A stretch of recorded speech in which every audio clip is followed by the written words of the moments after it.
రోజు రోజుకు పెరుగుతున్న కరోనా మరణాలతో జనం బెంబేలెత్తిపోతున్నారు. మాయదారి కరోనా ఒక్కొక్కరిని ఒక్కొక్కలా చంపేస్తోంది. ఎలా కాటేస్తుందో కూడా అర్థం కాకుండా కాటికి పంపించేస్తుంది. ఒక్కొక్కరిపై ఒక్కొక్క రకంగా ప్రభావం చూపుతూ ఊపిరి ఆడకుండా చేసి ఉసురు తీస్తోంది.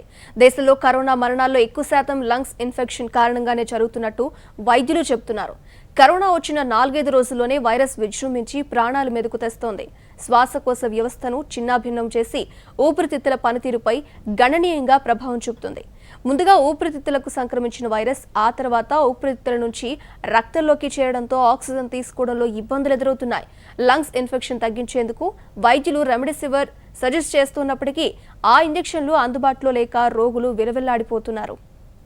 అయితే కరోనా వస్తుందేమో అని కొందరు టెన్షన్ పడుతుంటే కరోనా వచ్చింది అన్న ఆందోళనతో మరికొందరు యాక్సిడెంట్తో ప్రాణాలు పాల్పోతున్నారు.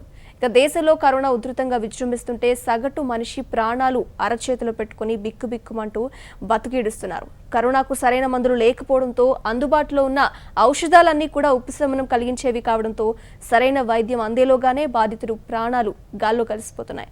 ఇక ఈ నేపథ్యంలో శరీరంలో అతి కీలకమైన లంగ్స్ పై కరోనా ఎఫెక్ట్ ఎలా ఉంటుంది, అంత వేగంగా లంగ్స్ ఇన్ఫెక్షన్ రావడానికి కారణాలేంటి, ఒకవేళ లంగ్స్ పై కరోనా దాడి చేస్తే అందుబాటులో ఉన్న ఔషధాలు ఏమిటి, చికిత్సా పద్ధతులు ఏమిటి అన్న దానిపై interventional pulmonologist doctor N Ravindra గారు ఇప్పుడు మనతో లైవ్ లో మాట్లాడడానికి సిద్ధంగా ఉన్నారు. రవీంద్ర గారిని అడిగి మరిన్ని వివరాలు మనం తెలుసుకుందాం.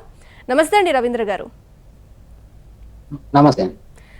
సో మీరు ఇప్పుడే వినుంటారు లంగ్స్ కి చాలా ఇబ్బంది అనే మాట అయితే మనం వింటున్నాం. అయితే ఫస్ట్ అసలు లంగ్స్ కి ఇన్ఫెక్షన్ ఎందుకు వస్తుందంటారు ఈ కరోనాకి సంబంధించి, అండ్ ఎన్ని రోజుల్లో ఈ వైరస్ ఆ లంగ్స్ మీద ఎఫెక్ట్ ఉధృతంగా దాడి చేస్తుంది, అసలు రీజన్స్ ఏమిటి అంటారు?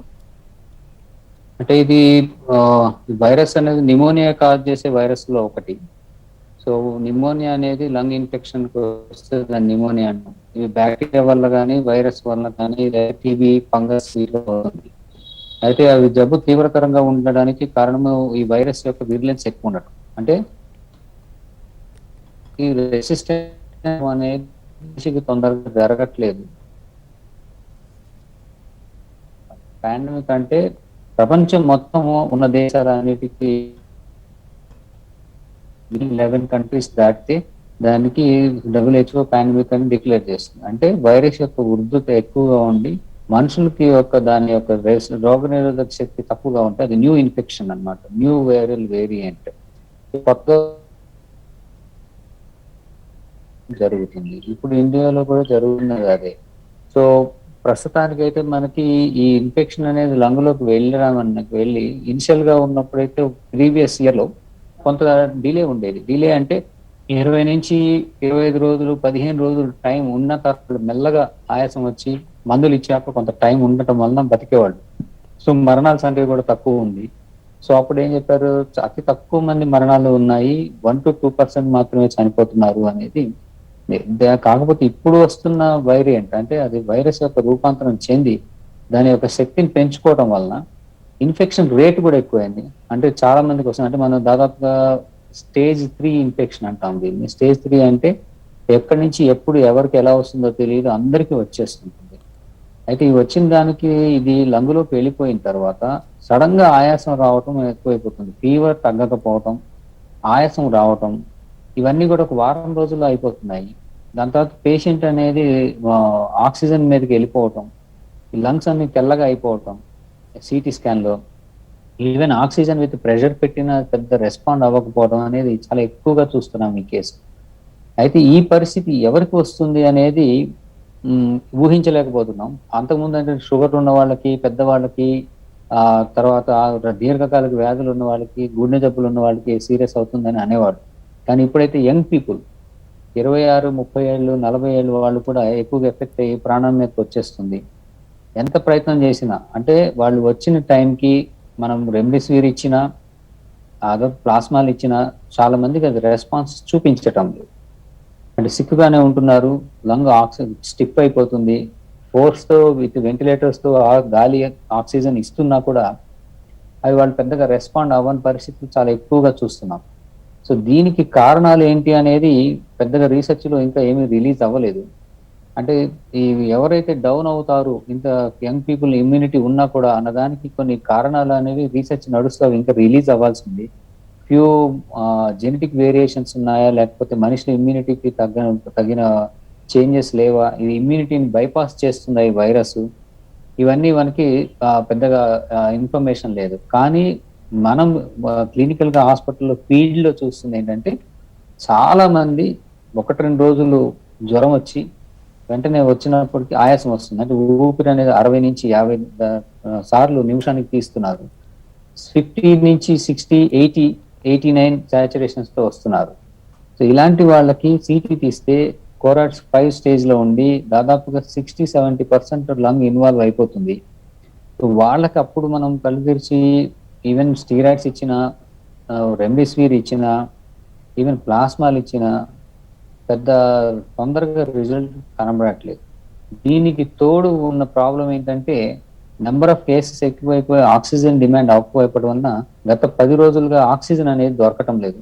సో పేషెంట్స్ ని ఆక్సిజన్ మీద ఉండగా కేసు హాస్పిటల్లోకి తీసుకుంటే 2 రోజులు ఆక్సిజన్ ఉండి 3వ రోజు ఆక్సిజన్ సప్లై లేకపోతే వాళ్ళ పరిస్థితి ఏంటి, హాస్పిటల్ వాళ్ళు ఏం సమాధానం చెప్పాలి అనేది పెద్ద సమస్య తయారైంది. దీనికి తోడుగా మళ్ళీ రెమ్డెసివిర్ అనేది దొరకటం లేదు. సో అందరికీ ఏంటంటే రెమ్డెసివిర్ పనిచేస్తుంది, బాగుంటుంది అని చెప్పి దానికోసమే ప్రయత్నం చేస్తున్నారు. సో అది దొరకకపోవడం వల్ల, అది ఇవ్వకపోతే అక్కడ హాస్పిటల్లో సినారియోస్ మారిపోతున్నాయి. మీరు రెమ్డెసివిర్ ఇవ్వనప్పుడు, లేనప్పుడు ఎందుకు అడ్మిట్ చేసుకున్నారు అనే సమస్య మాకు తలెత్తుతుంది. సో ఈవెన్ రెమ్డెసివిర్ ఇవ్వకపోయినా దాని రోల్ అనేది ఎంత ఉంటుందనేది తెలియకపోయినా దాని మీద నమ్మకం ఎక్కువ ఉంది. సో దాని మీద నమ్మకం ఉండటం వలన అది ఇవ్వలేకపోవడం వల్ల చనిపోయారు అని గొడవ ఎక్కువ ఉంటుంది తప్పితే, ఇప్పుడు జబ్బు ఎంత తీవ్రతరంగా ఉంది, దానికి ఎట్లా పనిచేస్తుంది అనేది ఎక్కడ మనకి ప్రూఫ్ లేవు. సో ఆఫ్ లేబుల్ ఆర్ ఏదో సమ్ ఎమర్జెన్సీ అప్రూవల్ తప్పితే ఇది డెఫినెటివ్ గా పనిచేసే మందు అని అయితే ఎక్కడా లేదు. సో ఈ రెమ్డెసివిర్ కానీ, ప్లాస్మా కన్వాల్సెంట్ ప్లాస్మా ఇవ్వటం కానీ, అలానే టొసిలిజిమాబ్ ఆర్ ఇమ్యూనో మాడ్యులేటర్స్ అంటాం, ఈ సైటోస్టామిన్ తగ్గించడం కోసం అయితే కొన్ని మందులు కూడా off label recommendation. So fever కి సంబంధించి ఆక్సిజన్ ఇవ్వటం, ఎన్ఐవి ఇవ్వటం, ఈ మందులు ఇవ్వటం, ఇవన్నీ ఎంతగా పనిచేస్తాయి, ఎవరిలో పనిచేస్తాయి అని తెలియక చాలా మంది ఇబ్బంది పడుతున్నారు. ఈ ఇబ్బంది వాళ్ళు తర్వాత ఏ హాస్పిటల్లో బెడ్ ఉంది, ఆక్సిజన్ ఎక్కడ అవైలబిలిటీ ఉంది, ఆక్సిజన్ లేకపోతే ఏంటి, ఈ ప్యానిక్ అనేది చాలా ఎక్కువైపోయింది. హాస్పిటల్లో బెడ్ దొరకటమే ఎక్కువ అనుకుంటే ఆక్సిజన్ దొరకటం ఇంకా ఇబ్బంది అయిపోతుంది. సో ఇవన్నీ కూడా సడన్ గా ఒక్కసారి రావటం వల్ల ఎవరు మేనేజ్ చేయడం అనేది కష్టమైపోతుంది. సో బెడ్ ఉన్నా కూడా ఇవ్వలేని పరిస్థితి హాస్పిటల్స్ లో ఎదురవుతుంది. అంటే బెడ్ ఉంది, హాస్పిటల్ కొంచెం ఏదో ట్రీట్మెంట్ ఇద్దాము అంటే తీసుకోలేని పరిస్థితి ఆక్సిజన్ లేకపోవడం వలన, రెమ్డెసివిర్ లేకపోవడం వలన ఫేస్ చేస్తున్నాం. సో ఇంత కొరత అనేది ఎట్లా వచ్చింది అనేది అంతకుముందు లాస్ట్ ఇయర్ కూడా ఇదే మందులు మేము వాడాము. లాస్ట్ ఇయర్ ఆక్సిజన్ లేకపోవడం కానీ, లేకపోతే రెమ్డెసివిర్ లేకపోవడం కానీ అనేది జరగలేదు. సో కేసులన్నిటికీ ట్రీట్ చేయడం జరిగింది. సో ఇప్పుడు ఇవన్నీ సడన్ గా ఎక్కువ అవ్వటం వలన చాలా మంది ఇంట్ల దగ్గర దారిలో హాస్పిటల్ బెడ్ ఎదుగుతూ చనిపోతున్నాం అనేది ఎక్కువ జరుగుతుంది. సో ప్రస్తుతానికైతే ఉన్న పరిస్థితికి చెప్పగలిగేది ఏంటంటే, ఈ ఇంత ఎక్కువ పీక్ లో ఉన్న పాండమిక్ తగ్గించాలంటే మెడిసిన్స్ దొరకడం ఒకటే కాకుండా దీన్ని వ్యాప్తిని ఆపడానికి కావాల్సిన చర్యలు అతి తొందరగా శీఘ్రంగా తీసుకొని చాలా గట్టిగా అమలు చేస్తే తప్పితే ఇది కంట్రోల్లోకి రాదు. ఒకవేళ జాప్యం చేస్తే కనుక భారీ ప్రాణ నష్టం జరిగే ఛాన్స్ మనకి చాలా ఉంది. ఓకే, అయితే రవీంద్ర గారు మీరు చెప్పింది బట్ సిచ్యువేషన్ చాలా సీరియస్గానే ఉంది. బికాస్ హాస్పిటల్స్లో అన్ని అవైలబిలిటీ లేకపోవడం వల్ల కూడా మనకి ప్రాబ్లం అవుతుంది. ఎస్, అయితే మీరు ఇందాక చెప్పారు కదా, లైక్ యూత్కి కూడా ఆక్సిజన్ అందిస్తుంటే ఆ తీవ్రత అనేది సరిపోవడం లేదు, ఇచ్చిన ప్రెషర్ అనేది అని చెప్పారు. అంటే కరోనా అసలు స్టార్టింగ్ స్టేజ్ ఊపిరి తీసుకోవడంలో తేడా ఎప్పుడు తెలుస్తుంది, దాని తీవ్రత ఎలా నిర్ధారించుకోవచ్చు అంటారు? జనరల్గా కరోనా వచ్చిన వాళ్ళు వచ్చిందా లేదా, ఈ కన్ఫ్యూజన్లో ఊపిరితిత్తులకు సంబంధించి ఆ తీవ్రతను ఎలా కనుగొనొచ్చు అంటారు? కొంచెం క్లియర్గా చెప్పరా. అంటే ఇప్పుడు కరోనాలో ఏమవుతుందంటే ఒక వింత లక్షణం ఏంటంటే, కరోనా లోపల తీవ్రతరం అవుతున్నా ఆ పేషెంట్ ఎవరైతే రోగికి మాత్రం అది తీవ్రతరం అవుతుందని గుర్తింపు ఉండదు.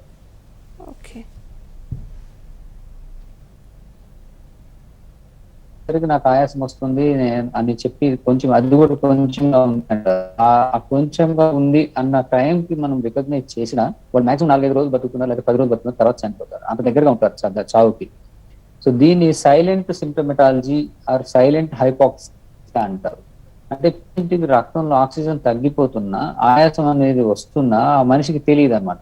ఓకే. దీని వలన పేషెంట్ చాలా డిలేగా, చాలా లేట్ స్టేజ్ లో ప్రజెంట్ అవుతున్నారు. ఎందుకంటే కరోనా అంటే ఏంది లేదు, చిన్న జలుబులాగా వచ్చిపోతుంది, లేదా ఒక 1-2 పర్సన్ మాత్రమే చావు దగ్గరగా అవుతారని బాగా స్ప్రెడ్ చేసి ఉంచడం వలన వాళ్ళు అసలు దీన్ని పట్టించుకోవటం లేదు.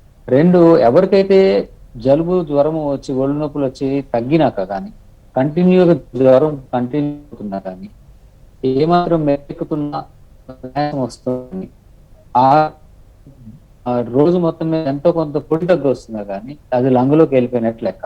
సో లంగులోకి వెళ్ళడానికి ముక్కులో మన ఇన్ఫెక్షన్ స్టార్ట్ అయినాక లంగు దాకా వెళ్ళడానికి అంతకుముందు లాస్ట్ ఇయర్ చెప్పిన డేటా ప్రకారం అయితే 9 నుంచి 11 రోజులు టైం పడుతుంది. ఈ 9 నుంచి 11 రోజులు దాటి ఇప్పుడు 4-5 రోజుల్లోనే ఇది లంగులోకి వెళ్ళిపోతుంది. ఈ లంగులోకి వెళ్ళిన దానికి ఎట్లా తెలుస్తుంది అంటే పొడి దగ్గు వస్తుంది, ఓకే. మనిషి కొంచెం ఆయాసం తెలుస్తుంది, ఛాతీ టైట్నెస్ ఉంటుంది. అవి కాక రెస్పిరేటరీ రేట్ అంటే ఊపిరి తీయటం అనేది మామూలుగా మనం ఎవరైనా కానీ ఖాళీగా కూర్చొని ఉంటే ప్రశాంతంగా 16 నుంచి 18 సార్లు ఊపిరి తీస్తాం. కానీ వీళ్ళు ప్రశాంతంగా ఉన్నా కూడా 25 కన్నా ఎక్కువ కనుక ఊపిరి తీస్తుంటే నిమిషానికి వాళ్ళు చావు చాలా దగ్గరగా ఉన్నట్టు, చాలా సీరియస్ గా ఉన్నట్టు. సో ఇంటి దగ్గర కూర్చొని చేయగలిగేది ఏంటంటే ఎవరైనా కానీ రెస్పిరేటరీ రేట్ ఎంత ఉంది, కంటిన్యూస్ గా జ్వరం వస్తూ పోతుందా తగ్గకుండా 5 రోజులైనా 6 రోజులైనా, ఫింగర్ పల్స్ ఆక్సిమీటర్ అంటే ఆక్సిజన్ ఇది ఫింగర్ కి వేలుకు పెట్టి చూసుకునే ఆక్సిజన్ సాచురేషన్ కనుక 93కి దగ్గరలో తగ్గినా కానీ వాళ్ళు చాలా సీరియస్ గా ఉన్నట్టు, వాళ్ళు వెంటనే మెడికల్ అటెన్షన్ కి వెళ్ళాలి. అయితే ఇది ఎంత తీవ్రతరం ఉంది అనేది మెడిసినల్ గా అంటే సిటీ స్కాన్ ద్వారా తెలుస్తుంది. ఆర్టీపీసీఆర్ అనేది ఉందా లేదా జవాబు నిర్ధారణ. ఆర్టీపీసీఆర్ నెగిటివ్ అయినా కూడా జబ్బు ఉన్నట్టే లెక్క. సో సిటీలో కనుక ఈ మబ్బులాగా నిమోనియా, గ్రౌండ్ గ్లాస్ ఓపాసిటీస్ అంటాము, అవి ఎంత ఏరియాని ఇన్వాల్వ్ చేశాయనే దాన్ని బట్టి సీరియస్నెస్ ఉంటుంది. మన ఊపిరితిత్తులలో ఆక్సిజన్ రక్తంలో కలవడానికి నియర్లీ చిన్న సైజు టెన్నిస్ కోర్ట్ అంత అంటే nearly 225 square metres area spread అయి ఉంటుంది మన ఆల్వేలో. అంత ఏరియాలో అట్లీస్ట్ 30-40% కనుక ఇన్వాల్వ్ అంటే ఒక 80 స్క్వేర్ ఫీట్ల నుంచి 90 స్క్వేర్ ఫీట్లు మీటర్లు కనుక జబ్బు ఆక్యుపై చేసేస్తే ఆ మనిషికి ఆయాసంతో పాటు అది సీరియస్ అయిపోయే ఛాన్స్ ఉంటుంది. దాన్నే సివియారిటీ స్కోర్ అంటాం. అంటే 40% ఇన్వాల్వ్ అయిందా, 50% ఇన్వాల్వ్ అయిందా, 80% ఇన్వాల్వ్ అయిందా, దాన్ని బట్టి చూసి ముందుగానే వీళ్ళకి చెప్తాం వీళ్ళు చాలా సీరియస్ గా ఉన్నారు. అయితే 60-70% ఇన్వాల్వ్ అయిన వ్యక్తి కూడా వచ్చి మామూలుగానే మాట్లాడుతుంటాడు, బాగానే ఉంది అంటారు, కానీ కొంచెం ఆయాసం ఉంది, కొంచెం డిఫికల్టీ ఉంది, చెస్ట్ టైట్ ఉంది అంటారు, చిన్న చిన్న కంప్లైంట్ చెప్తున్నారు తప్పితే అతి అంటే సీరియస్ గా డేంజర్ బెల్స్ అయినట్టుగా చెప్పరు. దానివల్ల ఏమనుకుంటున్నా ఫ్యామిలీ మెంబర్స్ అందరూ ఈ మనిషి బాగానే ఉన్నాడు 2 రోజులు మందులు వేసి చూద్దాం అని కొన్ని రకరకాల మందులు వాడుతున్నారు తప్పితే ఓకే. ఈ డెఫినెటివ్ గా చూసుకొని ముందుగానే కొంచెం జాగ్రత్త పడటం, ప్లాస్మా లాంటివి ఇచ్చుకోవటం, లేదా రెమ్డెసివిర్ కి జాగ్రత్త పడటం, ఇలాంటివి తొందరగా జరగటం లేదు. సో లాస్ట్ మినిట్ లో ఆక్సిజన్ పెట్టడం అనేది ఓన్లీ లైఫ్ ప్రొలాంగ్ చేసి ఏమైనా లంగ్ ఇంప్రూవ్ అవుతుందో లేదో చూడడం తప్పితే డెఫినెటివ్ గా పనిచేసే మందులు ఏమీ లేవు. ఎర్లీ స్టేజెస్ లో మాత్రమే ఈ రెమ్డెసివిర్ కానీ ఫెవిపిరవిర్ కానీ ఏదైనా కొంచెం రిజల్ట్ చూపిస్తాయని చిన్న ఎవిడెన్సెస్ ఉన్నాయి. అంతేగాని పెద్దగా అంటూ పనిచేసే ఏ స్టేజ్ లో అయినా పనిచేసే మందులు లేవు. అలానే ప్లాస్మా కూడా పెద్ద ఎఫెక్టివ్ గా చూపించట్లేదని WHO వాళ్ళు వాళ్ళ రికమెండేషన్ నుంచి తీసేశారు.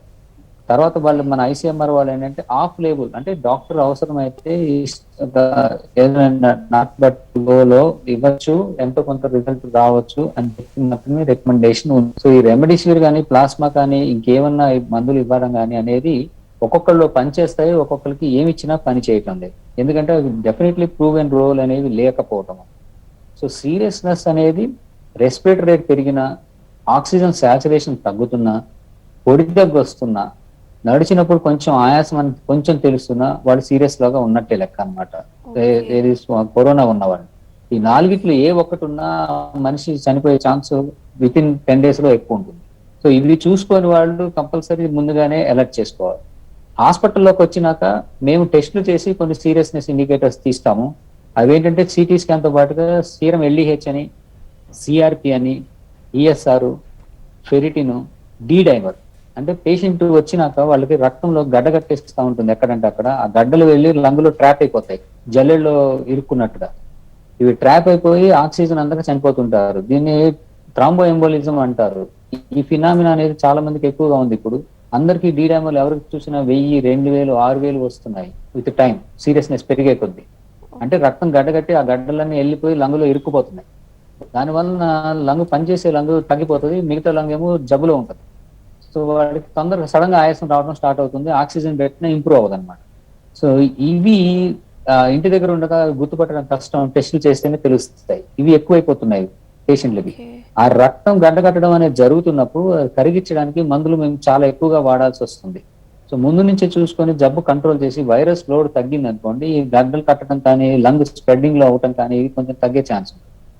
సో అలానే షుగర్స్ ఎక్కువైపోవటం, ఈ ఇన్ఫ్లమేటరీ మార్కర్స్ ఏవైతే ఇప్పుడు లిస్ట్ చెప్పానో అవన్నీ ఎక్కువైపోవటం వలన పేషెంట్ కి జబ్బు స్పీడ్ ఎక్కువైపోయి డ్యామేజ్ అనేది ఎక్కువైపోతుంది. డ్యామేజ్ అయిపోయినప్పుడు మనిషి డౌన్ అయిపోతున్నారు. మనిషి డౌన్ అయినాక మళ్ళీ వాళ్ళు తిరిగి నిలబడడం అనేది కష్టం అయిపోతుంది జబ్బు తీవ్రతరంగా ఉన్నప్పుడు. సో ఆక్సిజన్ ఇవ్వటము, ఈ యాంటీ కోయాగులెంట్స్ ఇవ్వటము, వెంటిలేటర్ చేయటము, ఇవన్నీ ఎన్ని చేసినా చాలా మందిలో ఇవి వెనక్కి తిప్పుకొని రావడం అనేది జరగడం దానికి తెలియట్లేదు. అలానే ఇంప్రూవ్మెంట్ ఎవరికి వస్తుంది ఎవరికి రాదు, ఏ ఇండికేటర్స్ ద్వారా మనం దాన్ని మానిటర్ చేయాలి అనేది ఎక్కడ మనకి క్లూస్ లేవు, స్టడీస్ లేవు, కొత్త జబ్బు అవటం వలన.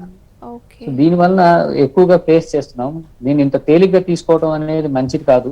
మన పాండమిక్ లో చాలా సీరియస్ గానే తీసుకోవాలి. సో అందరూ చాలా జాగ్రత్తగా ఉండి తొందరగా తీసుకోవాలంటే తీసుకుంటే మంచిది. నిన్న మాకు తెలిసిన వాళ్ళకి ఫోన్ చేశారు, కొంచెం 2 రోజుల నుంచి ఆయాసంగా ఉంటున్నారండి, పడ్డారు అన్నారు. ఓకే, అదే డాక్టర్ ప్రెసెంట్ మనకి పబ్లిక్ కాలర్ ఒకళ్ళు ఉన్నారు, తీసుకుందాం డాక్టర్. వాళ్ళ డౌట్ ని మనం కూడా తెలుసుకోవచ్చు, అందరికీ తెలియజేయచ్చు కదా. సో పవన్ కుమార్ హైదరాబాద్ నుండి. నమస్తే అండి పవన్ కుమార్ గారు. నమస్తే అండి, మీ డౌట్ ఏంటి క్లియర్ గా కొంచెం పెద్దగా అడగండి, డాక్టర్ గారు వింటున్నారు. హలో, అడగండి మీ డౌట్ చెప్పండి. అది యాక్చువల్ నాకు పాజిటివ్ వచ్చింది మేడం. ఓకే, అది డీడైమర్ ఒకటి 2000 ఉంది మేడం. ఓకే, ఆ డీడైమర్ వచ్చి 2300 ఉంది మేడం. తర్వాత సిటీ స్కాన్ చేస్తే మైల్డ్ అని ఇచ్చారు. అదే ఇప్పుడు ఓకే, మళ్ళీ నెగిటివ్ వచ్చింది మేడం 15 days తర్వాత. అంటే ఇప్పుడు లైట్ గా ఆయాసం వస్తుంది, అది ఎన్ని రోజులు ఉంటుంది మేడం అని. సో ఇప్పుడు మీకు డీడైమర్ అనేది ఒకప్పుడు 500 దాటి 600 ఉన్నా కానీ చాలా సీరియస్ గా అడ్మిట్ చేసేవాళ్ళం, దాన్ని పల్మనరీ థ్రాంబోఎంబోలిజం అనేవాళ్ళం కోవిడ్ రాకముందు. కోవిడ్ వచ్చినాక ఈ 2000 రావడం 3000 రావడం అనేది కామన్ అయిపోయింది. అంటే మీ బ్లడ్ అంత ఎక్కువగా సర్క్యులేషన్ లో ఉన్న బ్లడ్ గడ్డ కట్టేస్తుంది. ఈ చిన్న గడ్డ ముక్కలు అయిపోయి అవి వెళ్ళి లంగులో ట్రాప్ అయిపోతున్నాయి. దాని వల్ల కూడా మీకు ఆయాసం స్టార్ట్ అయింది అనమాట. అలానే మైల్డ్ డిసీజ్ అని అన్నారు. మైల్డ్ డిసీజ్ అంటే పెద్ద ఆయాసం తెలియకూడదు, కానీ మీకు ఆయాసం తెలుస్తుంది అంటే మీ బ్లడ్ లో ఇవి వెళ్ళి ఈ లంగులో ట్రాప్ అయిపోవడం వలన లంగు పనిచేయని బాగుండా చిన్న ముక్కలు అవి మీకు పనుకంటే దాన్ని షంట్ అంటాము. ఈ షంట్ అనేవి దాన్ని బ్లాక్ చేయడం వల్ల మీకు ఆయాసం తెలుస్తుంది. సో మీరు జబ్బు పెరగకుండా మందులు వాడాలి, అలానే రక్తం గడ్డకట్టకుండా కూడా మందులు వాడాలి. ఈ 2 వాడితేనే మీరు తొందరగా బయటికి రావడం జరుగుతుంది. ఆల్రెడీ టైం దాటిపోయింది అనుకోండి, మనం ఏ మందులు వాడినా ఈ ఆల్రెడీ అవ్వాల్సిన డ్యామేజ్ లంగుకి అయిపోతే అది వెనక్కి రావడం అనేది జరగదు. ఎలా అంటే ఇప్పుడు మనకి ఏదైనా కానీ డ్యామేజ్ అనేది నిమిషాల్లో సెకండ్స్ లో అవుతుంది, కారటం ఇరగటం అనేది. అలానే లంగ్లో ఇవన్నీ వెళ్ళి ట్రాప్ అవటం, లంగ్ డ్యామేజ్ అయిపోవటం, వాచిపోవటం అనేది గంటల్లో అయిపోవచ్చు. కానీ అలా అయిన టిష్యూ డ్యామేజ్, బాడీ రిపేర్ అవటం అంటే కాలిపోయిన స్కిన్ మళ్ళీ మానిపోయి నార్మల్ అవటం అనేది వారాలు పడుతుంది. సో ఇట్లా డ్యామేజ్ అయిపోయిన లంగ్ గంటకి ఇలా డ్యామేజ్ అవుతూ వెళ్ళిపోతూ ఉంటుంది. సో దాన్ని ఆపాలి ఫస్ట్. సో అలా అవ్వకుండా మనము ఏదో చేసుకున్నాం బతుకుతాం అంటే కష్టం అనమాట. సో అయిపోయిన డ్యామేజ్ రిపేర్ అవ్వడానికి మనం 6 నుంచి 8 వారాలు బతుకుండాలి అది రిపేర్ చేసుకోవాలంటే. సో ఎక్కువ డ్యామేజ్ అయిపోయింది అనుకోండి, అది మనం సపోర్ట్ చేసే స్టేజ్ చనిపోతాం. సో ఎర్లీ స్టేజ్ లోనే డ్యామేజ్ తగ్గించుకొని మనము దాన్ని రిపేర్ చేసుకునే ప్రాసెస్ లోకి వెళ్తే మనం తొందరగా సక్సెస్ఫుల్ గా బయటపడతాం అనమాట. సో మీ ఆల్రెడీ మైల్డ్ డిసీజ్ మీరు చాలా అగ్రెసివ్ గా ట్రీట్ చేసుకోవాల్సిన ఎంతైనా ఉంది. ఓకే, డాక్టర్ మరో కాలర్ ఉన్నారు, తీసుకుందాం. హుసేన్ గారు ఒంగోలు నుండి. నమస్తే అండి. నమస్తే అండి, మీ ప్రాబ్లం ఏంటి, మీ డౌట్ ఏంటి కూడా అడగండి డాక్టర్ గారు. ఇప్పుడు మేము కరోనా వచ్చిందన్నారండి, అప్పుడు చూపించాను సిటీ స్కాన్ లో. ఓకే, సిటీ స్కాన్లో కరోనా వచ్చిందని అన్నారు. ఇప్పుడు 6 నెలలు 7 నెలలు అవుతుందండి. ఈ గుండెల్లో మనం తిన్న తర్వాత గుండెల్లో నొప్పిగా ఉంటుందండి. డాక్టర్ గారు తిన్న తర్వాత గుండెల్లో నొప్పి ఓకే, అంటున్నారండి. అర్థమైంది. ఎస్. అవునండి. అంటే ఇవన్నీ ఏంటంటే ఆ, ఆ, గుండెల్లో నొప్పి రావటము అనేది 2-3 కారణాల వల్ల వస్తుంది. ఈ మీకు జబ్బు వలన కానీ వీక్నెస్ రావటం వలన కానీ పెరిగి రిఫ్లెక్స్ డిసీజ్ అంటారు. రిఫ్లెక్స్ అంటే కింద వాయువులోకి స్టమక్ నుంచి యాసిడ్ అనేది పై రిపీటెడ్ గా రిఫ్లెక్స్ అవుతూ ఉండటం వలన చెస్ట్ టైట్నెస్ ఉండి పట్టేయడం అనేది జరుగుతూ ఉంటుంది. సో అది ఎసిడిటీ వలన వస్తుంది. రెండు, ఈ కోవిడ్ వలన కానీ ఎన్విరాన్మెంటల్ ఫ్యాక్టర్స్ వలన కానీ ఎయిర్ వేస్ హైపర్ రియాక్టివ్ గా కనుక ఉంటే దానికి వాటికి ఇవి రియాక్ట్ అయిపోయి కొంచెం బ్రాంకోస్పాజం ఆస్తమా లాగా వస్తాయి అన్నమాట. అలాంటిది మైల్డ్ గా ఉండి మనకు తెలియని స్టేజ్ లో ఉన్నప్పుడు పొట్ట నిండా తినగానే చెస్ట్ టైట్నెస్ తెలిసి ఎసిడిటీ పైకి తంతున్నట్టుగా ఉంటుంది. దీన్ని స్మాల్ ఎయిర్వే డిసీజ్ అంటాము. అలాంటి వాళ్ళకు ఉంటున్నాను. ఈ 2 కారణాలు ఏదనేది ఒకసారి టెస్ట్ చేసుకొని ఏదైతే యాంటాసిడ్స్ వాడటం కానీ లేదంటే ఇన్హేలర్స్ వాడటం వల్ల కానీ ఆ కాంబినేషన్ లో 2 వాడటం వల్ల కానీ మనం ఆ సిమ్టమ్స్ నుంచి రిలీఫ్ పొందొచ్చు. ఓకే, అయితే డాక్టర్ ఇంకో కాలర్ ఉన్నారు, అడిగి తెలుసుకుందాం ప్రాబ్లం ఏంటని. హైదరాబాద్ నుండి శ్రీకాంత్ గారు, నమస్తే అండి. నమస్తే అండి. నమస్తే అండి, మీ డౌట్ ఏంటో డాక్టర్ గారిని అడగండి. సార్ నాకు 2016లో యాంజియో అయిందండి. చెప్పండి. అండ్ ఇప్పుడు నాకు లాస్ట్ మంత్ 28 కి పాజిటివ్ వచ్చి నాకు మళ్ళీ 13th కి టెస్ట్ చేసుకుంటే నెగిటివ్ వచ్చింది సార్. ఇప్పుడు వ్యాక్సిన్ ఎప్పుడు వేసుకోవాలి, తర్వాత వ్యాక్సిన్ నేను వేసుకోవచ్చా లేదా?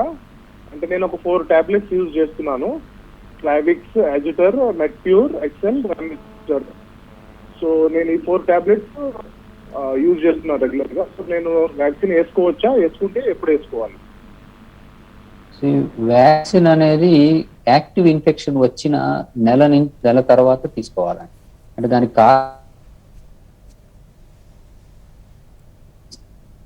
అంటే అది స్టిమ్యులేట్ చేయడం స్టార్ట్ చేయాలి. ఎప్పుడు మనకి ఇన్ఫెక్షన్ వచ్చిపోయింది, సో దానికి యాక్టివ్ గా ఉండటం వలన మనం ఇచ్చిన వైరస్ వ్యాక్సిన్ అది తీసుకెళ్లి ఓవర్టేక్ చేసి తీసి పడేస్తుంది. సో ఎక్స్ట్రా మెమరీగా అనేది ఉండకపోవడం వల్ల ఇచ్చిన వ్యాక్సిన్ నెల రోజుల తర్వాత వేస్ట్ అయిపోతుంది. ఎవరికైతే యాక్టివ్ ఇన్ఫెక్షన్ వచ్చిందో వాళ్ళు అట్లీస్ట్ 1 month గ్యాప్ ఇచ్చినాక వాళ్ళ ఇమ్యూనిటీ కొంచెం స్లో అయినాక తీసుకుంటే మళ్ళీ ఇమ్యూనిటీ స్టిమ్యులేట్ అయ్యి కొత్త ఇమ్యూనిటీ జనరేట్ అవ్వడం అనేది జరుగుతుంది, మెమరీలోకి వెళ్ళడం. సో 1 month గ్యాప్ అంటే ఇచ్చి తీరాలి. 2, మీరు ఏవైతే మందులు తీసుకుంటున్నారో, ఒకప్పుడు వ్యాక్సిన్స్ పుట్టగానే చాలా మంది ఇప్పుడు న్యూమోనియా వ్యాక్సిన్స్, హెపటైటిస్ వ్యాక్సిన్స్ అవన్నీ తీసుకుంటున్నాం. దానికి ఏం రూల్ పెట్టలేదు, అవన్నీ ఏమో అడగం తీసేసుకుంటాం. కానీ వింతగా ఈ వ్యాక్సిన్ వచ్చేసరికి అందరూ ఈ మందులు వేసుకుంటున్నాం, వాడచ్చలేదు అంటే ఫాల్స్ న్యూస్ వెళ్ళిపోయింది. సో మందులు వాడటానికి కొన్ని జబ్బులకి సంబంధమే లేదు. ఎవరికైతే ఆ preparation vaccine preparation material like egg proteins వీటి వల్ల ఎలర్జీ ఉంటుందో వాళ్ళే వాడకూడదు. ఎకోస్ప్రిన్ వాడటం కానీ మిగతావి ఏమైనా వాడచ్చు, దానికి ఏం ప్రాబ్లం ఏమి రాదు. బీపీ మందులు, షుగర్ మందులు డెఫినెట్ గా వేసుకోవచ్చు, దానివల్ల ఏం ప్రాబ్లం రాదు. మీ మందులు మీరు వేసుకుంటూనే ఈ టీకాలు తీసుకోవచ్చు అండి. ఓకే, అయితే రవీంద్ర గారు, ప్రెసెంట్ ఇంతకు ముందు కరోనా అన్నప్పుడు ముక్కులోంచి వెళ్ళేది లేదా వాసన రావట్లేదు లేదా రుచి తెలియట్లేదు అని చెప్పారు. బట్ ఇప్పుడున్న సెకండ్ వేవ్లో కూడా ఇలాంటి లక్షణాలు ఏమైనా కనిపిస్తున్నాయా? ముఖ్యంగా ముక్కులోంచే వస్తుంది అనేది మెయిన్ అందరికీ తెలిసింది, మరి అది ఎంతవరకు నిజం అనేది అయితే కొంచెం అర్థం కావట్లేదు, చెప్పరా దాని గురించి? అంటే మనం ఈ వైరస్ అనేది బాడీలోకి ఎంట్రీ మనకు డిసీజ్ చేయడానికి అంటే జబ్బు కారకంగా వెళ్ళాలి అంటే అది ఫస్ట్ మన ముక్కులోకి కానీ గొంతులోకి కానీ వెళ్ళాలి. అది వెళ్ళినాక అక్కడ మ్యూకస్ మెంబ్రెయిన్ అంటే మన స్కిన్ అక్కడ పొరలు ఉంటాయి కదా, మ్యూకస్ మెంబ్రెయిన్ దాని మీద అది ల్యాండ్ అయ్యి అక్కడ పెరగటం స్టార్ట్ అవుతుంది. దానివల్ల కొంచెం జలుబు రావటం, స్టఫీ నోస్ రావటం, గొంతు నొప్పి రావటం జరుగుతుంది. అక్కడ సఫిషియెంట్ గా పెరిగి పెద్ద పెద్ద కాలనీస్ నెంబర్ బాగా ఎక్కువైనాక ఆ వైరస్ మనం తగ్గిన తుమ్మిన బయటికి రావటం, అక్కడి నుంచి అవి శ్వాసనాళాల్లోకి వెళ్ళిపోయినాక అక్కడ పెరగటం స్టార్ట్ అవుతుంది. దానికి అప్పుడు ఆ స్టేజ్ న్యూమోనియా అంటాం. సో ఇది బాడీలో ముక్కులోకి చేరినాక లంగులోకి వెళ్ళడానికి దాదాపు 4 రోజులు పట్టవచ్చు. ఈ 4 రోజుల తర్వాత దాని న్యూమోనియాకి మారిపోతుంది. So some times it takes 7 days also. అయితే ఈ ముక్కులోకి రావటం అనేది చాలా రాకుండా మనకి డైరెక్ట్ గా లంగులోకి వెళ్ళడం అనేది జరగదు. ముందు ఈ నాసో ఫారింగ్స్ దగ్గర ల్యాండ్ అయినాక అక్కడ రెప్లికేట్ అవుతూనే మనకి ఊపిరితిత్తులోకి వెళ్తుంది. సో దీనికి లక్షణాలు ఏముంటాయంటే జలుబు రావటం, గొంతు నొప్పి రావటం, తలనొప్పి, ఒళ్ళు నొప్పులు, జ్వరం. మోస్ట్ కామన్ కాజ్ ఏంటంటే ఫీవర్. దాని తర్వాత మోస్ట్ కామన్ కాజ్ అంటే డ్రై కాఫ్. అంటే 60 నుంచి 70% మంది వరకు జ్వరము, పొడి దగ్గు అనేది ఎక్కువ ఉంటుంది. వీటి నొప్పి, వాంతులు, విరేచనాలు, వాసన పోవటం, రుచి లేకపోవటం, ఇవి వేరే లక్షణాల కింద ఉంటాయి. ఇంకా కొన్ని స్కిన్ ర్యాష్ రావటం, ప్లేట్లెట్లు పడిపోవటం, ఇలాంటివి కూడా జరుగుతాయి. మోస్ట్ కామన్ గా లక్షణాలు ఇవి అన్నమాట. సో ఇవి కామన్ గా లాస్ట్ ఇయర్ కి ఈ సంవత్సరానికి పెద్ద తేడా ఏం లేదు. కాకపోతే ఇప్పుడు అందరూ వచ్చేవాళ్ళు ఏంటంటే కొంచెం అగ్రెసివ్ గా ముందుగానే చెప్తున్నారు. లాస్ట్ టైం వాసన పోయిందని చెప్పిన వాళ్ళు తక్కువ ఉన్నారు. ఇప్పుడు అందరూ స్మెల్ లాస్ అయిందని చెప్పేవాళ్ళు ఎక్కువ ఉంటున్నారు, రుచి పోయిందని చెప్పేవాళ్ళు ఎక్కువ ఉంటున్నారు. అంటే ఇది టైం టు టైం మారుతుంటది, కానీ లక్షణాలు మాత్రం అవే ఉన్నాయి. Okay, thank you doctor. Actually lungs ద్వారా ఎంత ఎఫెక్ట్ అవుతుంది అనేది క్లియర్గా మీ ద్వారా తెలుసుకున్నాం. సో ప్రతి ఒక్కళ్ళు అయితే ఎంత హాస్పిటల్కి వెళ్ళినా వెళ్ళేలోపు ఏదైనా జరగచ్చు కాబట్టి ఎవరికి వారే సెల్ఫ్గా తీసుకొని ఉండాలని డాక్టర్ చెప్తున్నారు.